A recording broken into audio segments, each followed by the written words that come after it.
are still a few questions on Tennessee's defense that remains unanswered, or at least not crystal clear. Like in the secondary, it's a young group with limited starting experience. Despite those two things, there's still plenty of depth in that unit and across the board, which will help bolster the downside to maybe not having a clear defined starter in every single position. I'm Paige Dower. This is the Field Pass.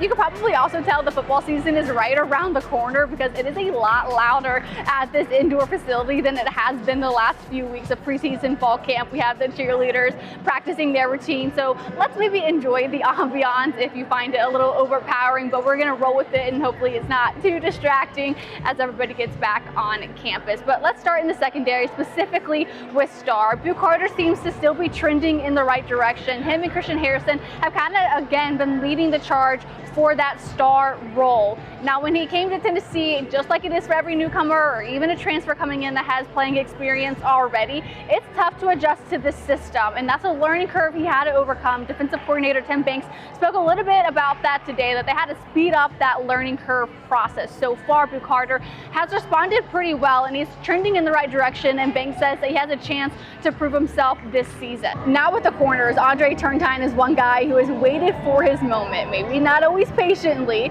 but from freshman year on, Tim Banks has highlighted that Andre Turntine has really been the quarterback of the defense, been the ultimate players coach back there. And again, maybe not always patiently waiting for his turn, but with this progress and dedication he's maintained these last couple of seasons on Rocky Top, he has also positioned himself to showcase his talent this season. And with the growth that they've made and the depth they have, especially in the secondary, Tim Banks believes they can have a really stout pass defense. Yeah, I think we're really good. I think, as I tell guys all the time, it starts with the front, it starts with the back end. You know, those guys work hand in hand. So I think as long as we're able to do our job on the back end and they're able to do their job on the front, I think we got a chance to be really good back there. We also heard from a couple of corners, both of which are newcomers to the program, starting with Jalen McMurray, who comes in from Temple after 3 seasons, and in his redshirt sophomore year, he had 39 tackles, 24 were solo, he had 1.5 for loss, and 4 PBUs.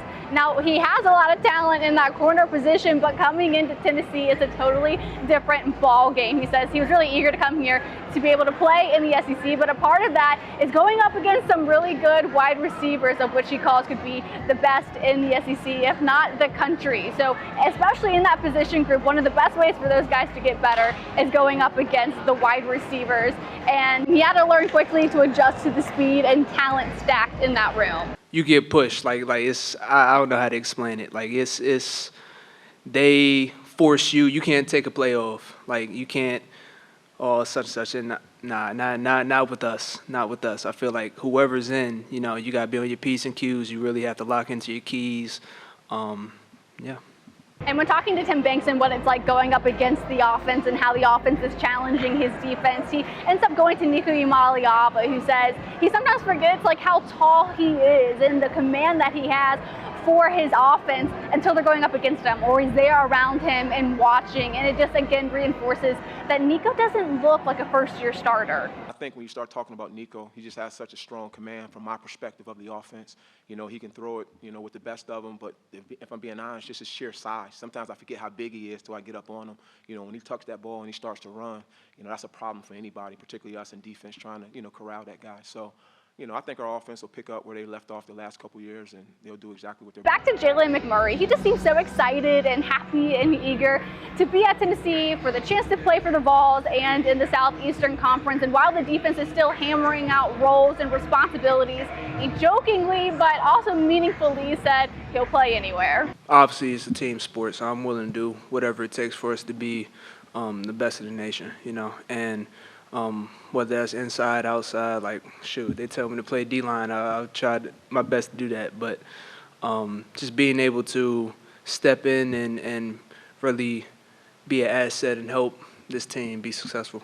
Jacoby Thomas is another defensive back that transferred into Tennessee after a couple of seasons somewhere else for him. It was Middle Tennessee State University. He also is a Tennessee native, so similar to Jalen McMurray, they're really excited to finally be in the orange and white, and maybe more so for Jacoby Thomas, because he says growing up cheering for Tennessee, he's never watched a game inside Neyland Stadium. So his first time watching a game will actually be him playing a game inside Neyland Stadium next Saturday. So quite a moment it'll be for him. But he says coming here to Tennessee, he also had to adjust and learn quickly, but having the winter and spring and now part of fall under his belt, he feels a lot more confident in his knowledge of the game and understanding of what they want to do and accomplish on defense. Practicing every day against some of the best receivers in this conference is definitely a lot different. Picked up a lot. I mean, it's definitely slowed down now. I'm used to it.